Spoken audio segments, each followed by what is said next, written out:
கர்த்தருடைய பரிசுத்த நாமத்திற்கு மகிமுண்டாகட்டும். ஆண்டவராகிய இயேசு கிறிஸ்துவின் நாமத்தினாலே அன்பு கர்த்தருடைய பிள்ளைகளாகிய தங்கள் அனைவருக்கும் ஸ்வீட் ஊழியத்தின் சார்பாக வாழ்த்துக்களையும் ஸ்தோத்திரங்களையும் தெரிவித்துக் கொள்கின்றேன். ஆதியாகமத்தின் புத்தகம் 16ஆம் அதிகாரம் 11வது வசனம். ஆதியாகமம் 16ஆம் அதிகாரம் வசனம் 11இன் இறுதி பகுதி. கர்த்தர் உன் அங்கலாய்ப்பை கேட்டபடியினால் அவனுக்கு இஸ்மவேல் என்று பெயரிடுவாயாக. கர்த்தர் உன் அங்கலாய்ப்பை கேட்டபடியினால் அவனுக்கு இஸ்மவேல் என்று பெயரிடுவாயாக. என் அன்பு கடவுளுடைய பிள்ளைகளை, 16ஆம் அதிகாரம் மிக முக்கியமான அதிகாரம். காரணம் என்னவென்று சொன்னால், ஆண்டவரை குறித்ததான ஒரு அற்புதமான காரியம் இங்கே சொல்லப்படுகின்றது. பல நேரங்களிலே நாம் நம்முடைய வாழ்க்கையில் கடந்து வருகின்ற பாதை இருக்கிறதே, அது மிக கடினமான பாதையாக இருக்கும் பொழுது, பயங்கரமான சூழ்நிலைகளுக்குள்ளாக நாம் மாட்டிக்கொள்ளும் பொழுது, எதிர்பாராத பிரச்சனைகளையும் போராட்டங்களையும் கஷ்டங்களையும் தோல்விகளையும் அவமானங்களையும் அல்லது வியாதியின் பாதையில் நாம் எதிர்கொள்ளும் பொழுது, நமக்குள்ளாகவே வருகின்ற ஒரு எண்ணம் என்னவென்றால், நான் இந்த எல்லா பிரச்சனையும் தனிமையாக நான் மட்டும் அனுபவித்து கொண்டிருக்கிறேன். என்னை சுற்றி இருக்கிறவர்கள், அது கணவனாக இருக்கலாம், மனைவியாக இருக்கலாம், பெற்ற பிள்ளைகளாக இருக்கலாம், பெற்றோராக இருக்கலாம், உயிர் நண்பனாக இருக்கலாம், யாருமே என்னை புரிந்து கொள்ளவில்லை. என் உள்ளத்தில் இருக்கிற வேதனையெல்லாம் நான் எனக்குள்ளாகவே நான் அழுது கொண்டிருக்கின்றேன் என்ற எண்ணம் உடையவர்களாக நாம் இருக்கின்றோம். ஆனால் அப்படிப்பட்ட எண்ணம் தவறானது என்கிறதான உண்மை இந்த அதிகாரத்தில் சொல்லப்படுகிறது. அது நமக்கு நன்றாக தெரிந்தது. எனக்கும் மிகவும் பிடித்த ஒரு வசனம் அது. இதே 16ஆம் அதிகாரத்தின் 13வது வசனத்தின் கடைசி பகுதி இப்படி சொல்லுகிறது: என்னை காண்பவரை இவ்விடத்தில் கண்டேன் அல்லவா என்று சொல்லி தன்னோடு பேசின கர்த்தருக்கு நீர் என்னை காண்கிற தேவன் என்று பெயரிட்டாள். ஆம், அன்பு கடவுளுடைய பிள்ளைகளே, யாருமே என்னை பார்க்கவில்லை, யாரும் என்னை புரிந்து கொள்ளவில்லை.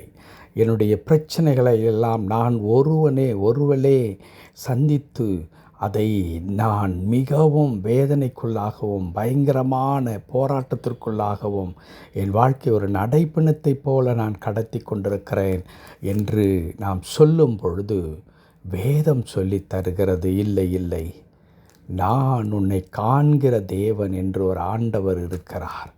அந்த ஆண்டவர் உன்னுடைய ஒவ்வொரு அசைவையும் பார்த்து கொண்டிருக்கிறார்.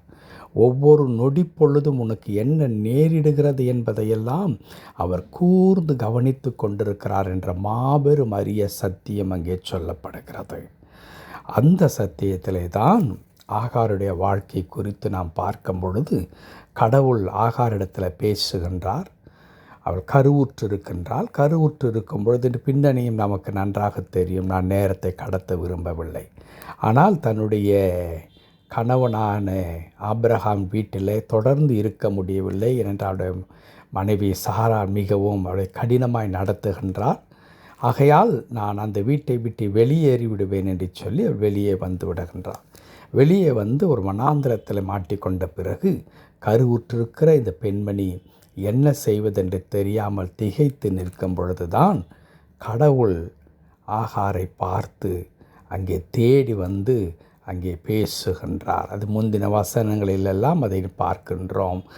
11வது வசன துவக்க பகுதியில் கர்த்தருடைய தூதன் அவளை நோக்கி என்று சொல்லி அவரிடத்தில் பேசுகின்றார். அப்படி பேசும் பொழுது தான் அவள் சொல்லுகின்றார், நீ ஒரு குமாரனை பெற்றெடுக்கப் போகின்றாய். அவனுக்கு நீ இஸ்மவேல் என்று பெயரிடு. ஏன் காரணம் என்ன?